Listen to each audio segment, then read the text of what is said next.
Bonjour à tous et bienvenue dans ce nouveau tuto dans lequel je vais vous présenter la formule recherche V qui est très utile quand vous avez des grands tableaux, des grandes surfaces de données et dans lesquelles il va falloir trouver une donnée bien particulière. Donc, plutôt que de chercher visuellement pendant des heures, il y a des formules qui existent pour ça, donc je vais vous en présenter une qui est la recherche V. Donc on a vu qu'on avait un bouton donc tableau, donc je clique dessus, voilà. On voit que le tableau il a un petit peu changé, donc j'ai fait cette petite fenêtre dans laquelle on va utiliser la recherche V. Alors je viens ici et je sélectionne. Voilà.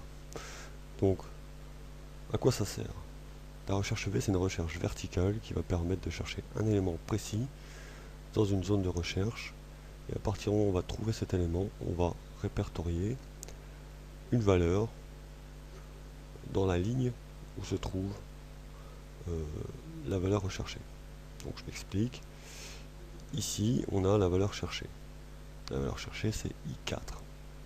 On voit ici.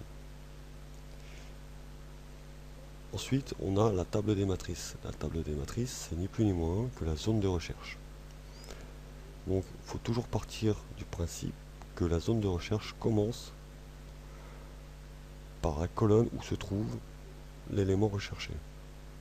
C'est-à-dire que là, on recherche I4. Donc I4, on verra que c'est l'article recherché. Donc, on commence notre table des matrices par la colonne article.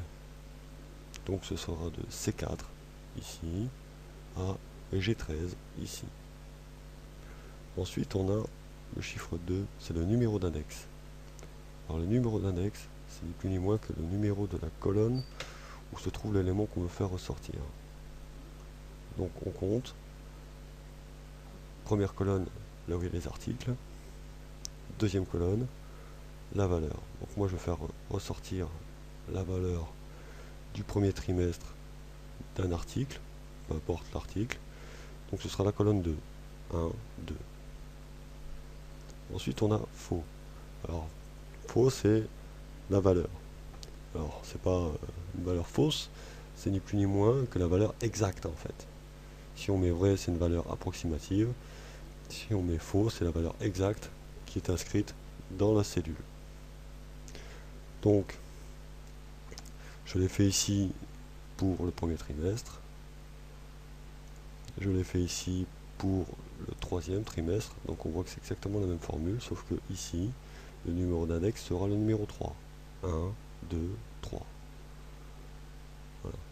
Pareil pour le troisième trimestre, pareil pour le quatrième trimestre. Ensuite ici, pour être sûr, parce que c'est très important d'avoir le nombre de caractères exact. Donc si j'intègre un espace avant ou après article 1, ce ne sera pas la même chose que si je l'écris sans espace. Visuellement, on ne verra pas cet espace supplémentaire, mais dans la recherche V, ça aura une influence. 4 caractères, c'est pas la même chose que 5 pour l'ordinateur. Donc, c'est très important d'écrire de façon exacte l'élément que vous recherchez.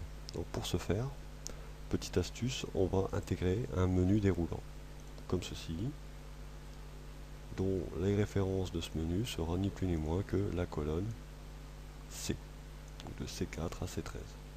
Comme ça on est sûr de toujours réécrire l'article correctement. Donc comment faire? On va sélectionner cette case, on va aller dans l'onglet Données, Validation de données,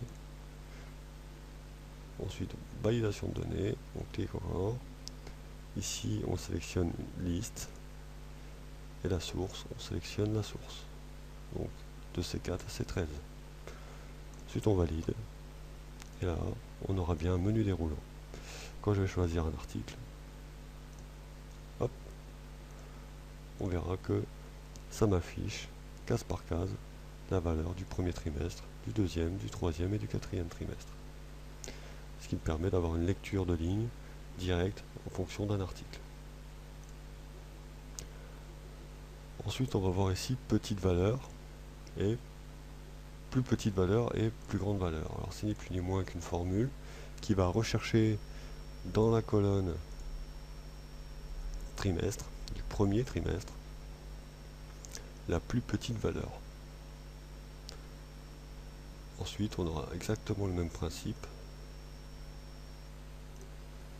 dans la plus grande valeur, sauf que ce sera grande valeur.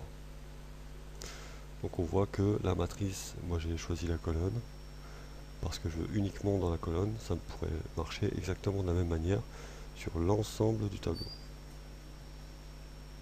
Ce qui me permet ensuite de pouvoir faire un comparatif entre l'article sélectionné, la plus petite vente et la plus grande vente. Donc là on voit qu'en fait ça correspond, l'article 1 correspond à la plus petite vente. Ensuite on peut lier ça à un petit graphique, donc j'ai réintégré un bouton, macro, et je tombe sur un graphique dans lequel l'article 1 est présenté en bleu, la plus grande vente est présentée en verte, et la plus petite en rouge, trimestre par trimestre, par exemple. On voit aussi que les couleurs changent en fonction de l'article choisi, c'est ni plus ni moins que le principe de la mise en forme conditionnelle. Donc voilà comment établir une recherche grâce à la formule recherche V. Ce tuto est maintenant terminé, je vous remercie de l'avoir suivi et je vous dis à bientôt.